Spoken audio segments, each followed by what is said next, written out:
Welcome back to Capitol Tonight. This evening, our advocates will focus on the upcoming changes to gun laws here in North Carolina, which go into effect October 1st.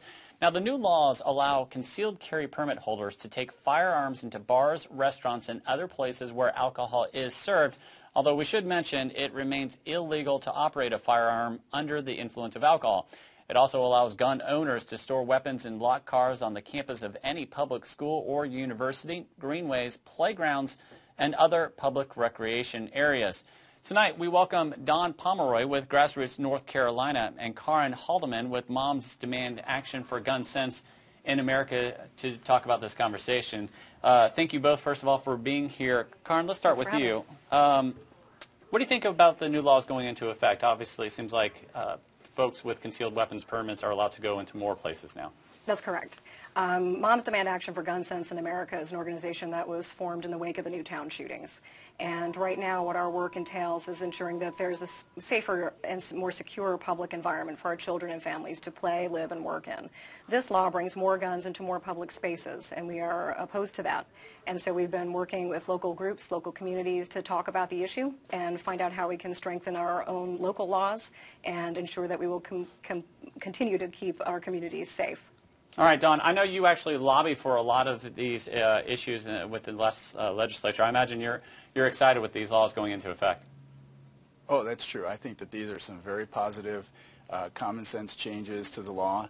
And, you know, we're giving people who have been proven themselves to be safe, sane, and sober since the mid-'90s when concealed carry permits came out in North Carolina. You know, as an example of that, there have been over 300,000 concealed carry permits issued in North Carolina since the mid-'90s, 20 years ago, when these permits were approved in the Carolinas. And in that time, 99.7% of the people that have a permit have been law-abiding citizens with no criminal record. So, and even in that 0.3% who have violated the law, typically it's not been a firearm offense. It's been something completely unrelated. So we think that this is a fantastic expansion of Second Amendment rights here and freedoms in North Carolina for a group that's proven to be extremely law-abiding. Oh, and you're correct. Most gun owners have absolutely no problem, and I think most people don't have a problem with most people who own guns. It's the small few who create the problems that most people are concerned about. Just on looking at it, you have people concealed carry permits going into places where there is alcohol. Again, it's not allowed. You're not allowed to drink alcohol and carry it. But on paper, does that make sense? Allowing that to happen, Don? Yeah, I think so, because again, you're dealing with one of the safest subsets of the population here in North Carolina who again have proven themselves to be trustworthy. So not only do I think we should show them the respect that they deserve to carry in a restaurant if they're dining out, but frankly we should be showing them some level of admiration for taking on the responsibility of carrying a firearm for their self-defense. Because it's been shown that the presence of concealed carry permit holders actually reduces violent crime. So the fact that we would now let one of the safest groups in our state go and dine out, I don't think is any issue whatsoever.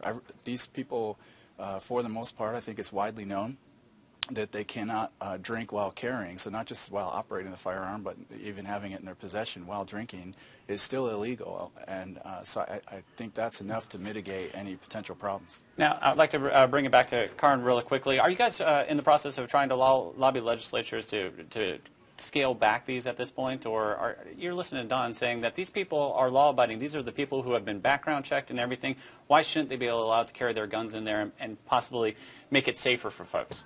Well, first of all, there's no constitutional right to concealed carry in the state of North Carolina, period. So it's not incompatible with Second Amendment rights to have limits on your Second Amendment rights. So we do not have a constitutional right to concealed carry. There are about 300,000 concealed carry permit holders in the state of North Carolina. They do require training. They require a class and some firearm proficiency. You have to score a 70 on a written test and a shooting proficiency test, and then you can get your concealed carry permit. You also do have to undergo a background check.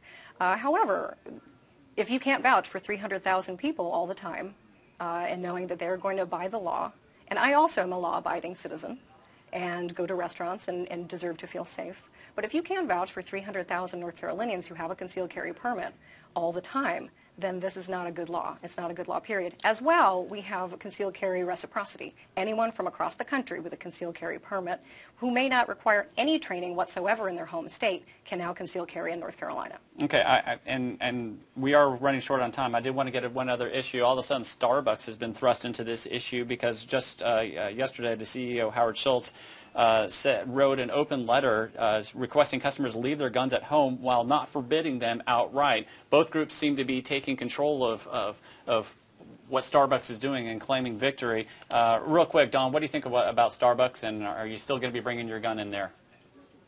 Oh, absolutely, and I'll still be a Starbucks patron. I can sympathize with their CEO and the position he's been in. Certainly he doesn't want gun grabbers and anti-Second Amendment people boycotting his stores, and he also just doesn't want to be in the middle of this fight. So I can understand perfectly well why they are wrestling with this issue, but I do appreciate the fact that they have decided to continue to not post the stores because, as we know, gun-free zones are dangerous places, and I think it behooves Starbucks to stand on their current position. And real quick, 15 seconds, Kaaren, what do you think about the Starbucks issue? I think that it's a great move on the part of the CEO. I think people wanted to be able to relax and enjoy a cup of coffee without sitting next to someone with a loaded concealed weapon. All right. I want to thank both of you for joining us in this conversation. Obviously, gun control is a big issue. We'll be talking about that for a while to come. Thanks so much. Thanks a lot, Sean. Appreciate it.